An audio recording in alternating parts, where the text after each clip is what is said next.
One particular period of my life that led to a lot of spiritual growth began in my sophomore year of high school. I started off the year with the prideful notion in the back of my mind that I had everything figured out for the rest of high school. I piled up on responsibilities, extracurriculars, and a heavy academic course load, thinking I could tackle them all. But within the first month of school, I realized I was unable to accomplish everything that I'd imagined I would. I had to start cutting back, and I felt like I'd completely failed. And because my identity was rooted so deeply in achieving everything that I'd imagined I would, I began to have a growing sense that I was losing myself and that I didn't know who I was.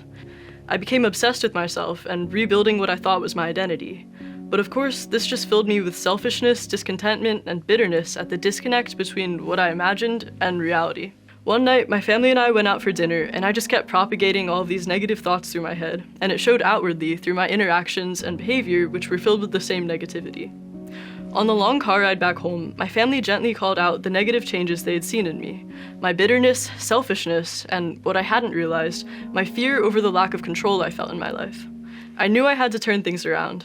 My brother redirected me to the Lord, as he told me that I needed to put my trust and confidence in something greater than myself, which was God. I had to pick what was right over what I wanted to do, and pick His will over mine. I needed to surrender everything, and give up control to Him. There wasn't a complex or fancy formula to being a good Christian. It was just about allowing the Lord to work in my life and surrendering everything, whether that was my desires, worries, and fear. Just surrendering it to Him because He has the best possible plan and because He is worthy.